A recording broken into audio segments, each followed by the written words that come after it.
This was our second mini league, and we held this event on 31st August 2020. It was 5 rounds of 5 laps each, with 1-shot qualifying, and a 10-minute break after round 3. I didn't intend for dynamic weather to be on, but the game forces it for leagues. So I went for a default wet setup, but of course it's a Codemasters F1 game, and as usual it ended up being slower than using a good dry one.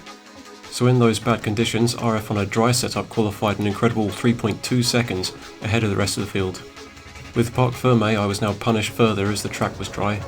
We were going straight from 1-shot quali to a 5-lap race, and I didn't see anything on the qualifying screen saying that the weather would be different, so now I was stuck with a dry race and a wet setup. The start went smoothly at least, with no major drama, but later on that first lap there was some trouble. I had a near miss in the braking zone at turn 3, losing a position to alexstuff. And then later, after Meister Mido made a very straightforward overtake, there was an incident ahead, which was somewhat captured on the short replay, and we can see it clearer on the recording by Alex. I don't think TJD would have expected Alex's car, because I'd said going into the event about no diving, but at least Alex made a quick recovery and there was no damage.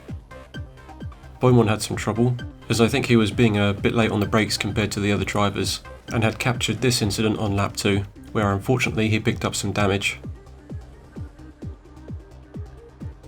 RF had spun in the lead, losing a few seconds, but still managed to win that first round, joined on the podium by TJD and Meister Mido. Round 2 qualifying saw RF going fastest again, this time starting on the grid alongside Meister Mido. I had started on the default setup, which I think was a viable strategy for Silverstone in F1 2019. Apart from this little squeeze, the start was fine. Unfortunately, some of the clips don't have audio. Alex and Mido had a hard battle, where Alex got ahead, but I believe Mido eventually retook the position later.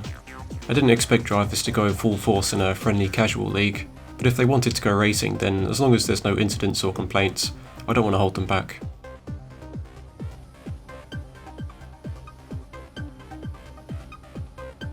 At the same corners on the same lap, Italus was almost getting alongside my car. And I don't know if this was because I braked a tiny bit early, but his car shot right to the apex, and I believe he ended up sideways as a result. Also on lap 1 there was unfortunate contact between Beaumont and TJD, with both of them losing time recovering from the incident. I'm not sure why TJD was sideways in the first place, but it looked like his rear right wheel had caught Beaumont's rear left. I wasn't taking it too seriously and didn't go defensive against Beaumont's overtake on lap 4. And was actually surprised when I had the energy to retake the position later. While Beaumont's tyres were overheating and he retired from the race after a spin. I wasn't sure if there was contact between us, but his car certainly got into one of those painful no-grip spins.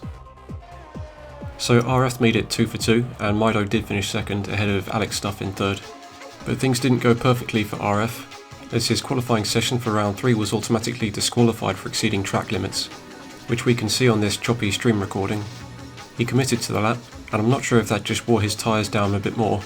I assume we started on our quali tyres, but the lap time he set would have taken pole by 3/10.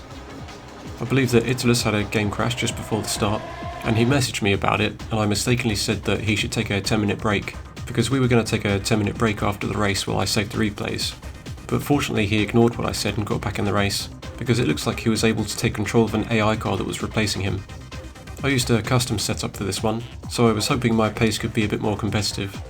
The start was clean until turn 2. I gave RF an unintentional squeeze while I reached for my shadow play button. Then RF braking hard behind Beaumont had struck the wall, slightly damaging the left side of his front wing, so not a good start for the championship leader. Then on the start of lap 2, TJD's car dived towards the apex, with RF going past both of us. What actually happened was that TJD's car had been punted into the side of mine, and I think he slowed down to make sure he didn't unfairly gain a position from that incident, but RF's car was the one behind TJD, so RF taking both of those positions seemed a bit unfair, although I don't believe he did it deliberately, and despite his car picking up more damage from the incident, I think he was still faster than me and TJD.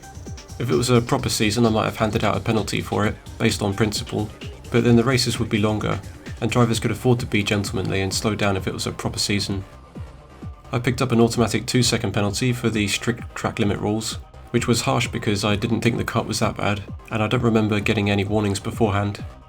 For the final lap I got a bad exit out of turn 1, and accidentally squeezed TJD as he went for the overtake, so my apologies to him for that. But I do like the trust we seem to have with each other, because a lot of the times that would probably have resulted in contact, but me and TJD have raced a lot together, and I feel there's a level of respect there. Meister Mido won the race with alexstuff taking second, and RF recovering to third and taking the fastest lap. For round 4 I felt like I had some stability issues and understeer with my setup. Not that qualifying was that important for me, as my strengths were mainly about being consistent and careful during the race. But for RF I'm sure he wanted to get pole and run away with clear track ahead at the start. But unfortunately, again he got disqualified, which looked very marginal, and again he committed to the lap, and this time he would have been on pole by at least half a second. So Alex was starting on pole, and he was looking good qualifying, a second and a half ahead of everyone else.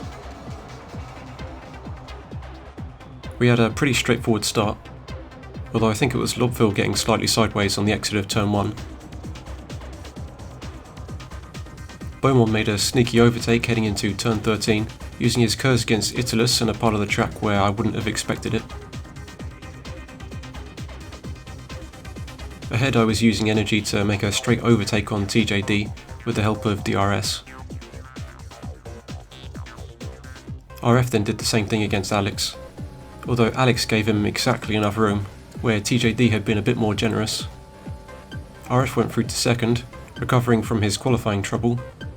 Going back to me and TJD, Beaumont also got alongside TJD after my overtake, but TJD would hold on to the position.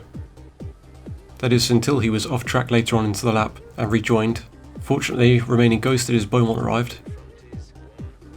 And I believe Beaumont had slowed down a bit for that, so it may have been unfair for TJD to overtake before the next braking zone, as Beaumont only lacked momentum because of TJD's track rejoin. RF had recovered all the way to first, but Mido held the inside line and made RF fight for it.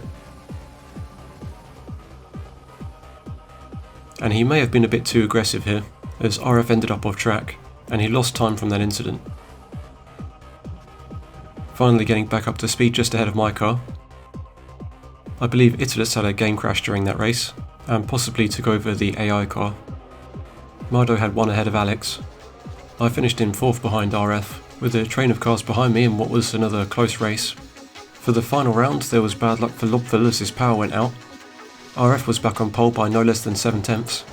We had another clean start and I was third on the grid with a custom setup. I think Meister Mido had qualified badly, but he still had good pace, and overtook me towards the end of lap 1. I probably should have backed out before turn 15, and it looked like he was expecting me to, but fortunately no harm was done. On lap 2 Beaumont surprised me by using energy out of turn 11, overtaking me and building a slight gap.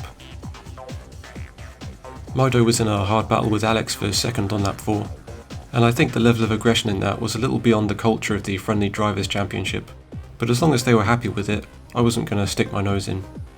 Alex held on to the position, but later on Mido did manage to get through, reminiscent of their battle at Silverstone, no doubt with ERS and fuel mixtures playing a part. TJD got alongside, and I tried to give room to avoid him being taken out, but I got another 2-second automatic time penalty, which this time I removed because I felt like I wouldn't want safe driving to be punished. I remained in 5th, and fortunately that penalty had no bearing on the final championship positions, which was won by RF, finishing that final race ahead of Mido and Alex. He'd taken all 5 fastest laps, 3 of the pole positions, and 3 race wins. With 101 points, Mido was close in second, only 9 points behind RF, and between those two and Alex in third, they'd taken all but one of the podium results. So TJD was the only other driver on the podium, taking second at round 1. It's yours truly in 5th. Beaumont with some bad luck in 6th, but he had some tricks up his sleeve, using curves in unexpected places. Italus with a couple of game crashes in 7th. Grass was new to online racing, but showed good pace, taking 4th at Silverstone. And despite the championship only being about an hour long, Lobfil's power cut out in that specific hour, so very bad luck there in 9th. That was our fun second mini league, and we'll be back with more fun events in future, so hopefully we'll see you then.